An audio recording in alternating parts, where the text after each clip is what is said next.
بسم الله الرحمن الرحيم magacaygu waa aadan faaraxafey waxaan ka mid ahay artistayaasha Soomaalida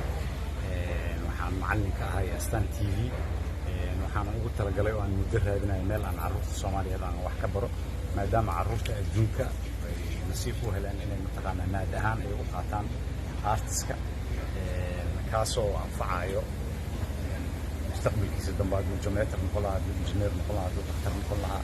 wax kastoo noqon lahaa in makaan wax alla wuxuu noqon lahaa in artiskaas inuu sii barto gacantiisa ay jilcaato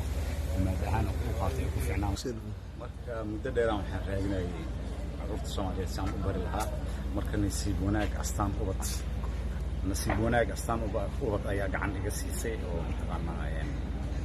aan Kanaal 2 aan ka soo daayay kan barnaamijka carruur badan oo Muqdisho ku nool ay ugu xiran yihiin waxaan ku faraxsanahay inaan carruurta Soomaaliyeed aan ka daba gaarsiiyay mataqaanaa ilaa ay xad carruurta adduunka maadaama aysan haysan nasiibka annaga aan soo yeelanay ama adduunku u leeyahay oo ah in maad ahaan u qaataan in gudahooda ay ka baran karaan marka nasiibkaas ayaan u yeeshay waalidiintana waxaan kula talinayaa mataqaanaa inay carruurtooda ku xiraan kanaalkaas waalidiinta waxaan aad ugu dhiirigelinayaa inay carruurtooda ku soo xiraan Astaan ubad Kanaal 2 waayo aniga iyo ragga ila midka ahaa ama carruurta adduunka hadda wax barato waxay nasiib u leeyihiin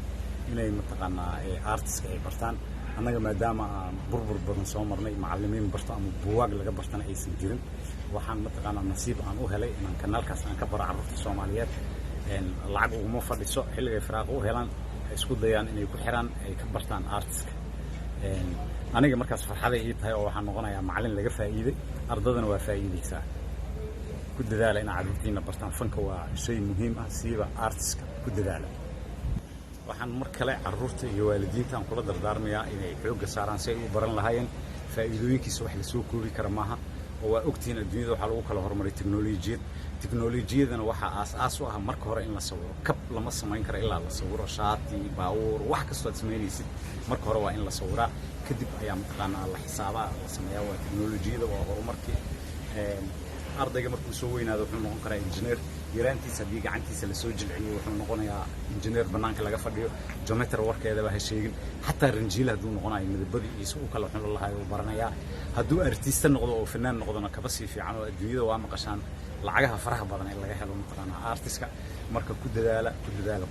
wax la heli kara maaha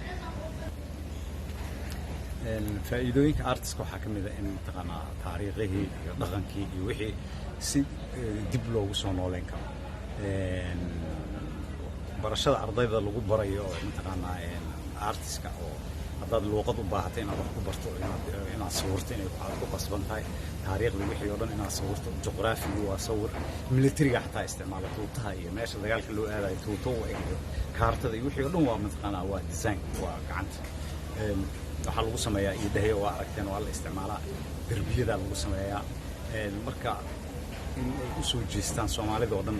inay u fiirsadaan mataqaanaa waxaan artiska la leeyahay ama farshaxanka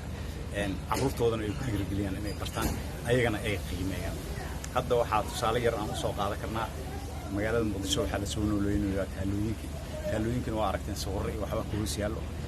dadkii aan arki jirin wax badan ay ka faa'iideen wax badan ay sawirkaas u sheegayaan wixii afka looga sheegi jiray ka badan ay mataqaanaa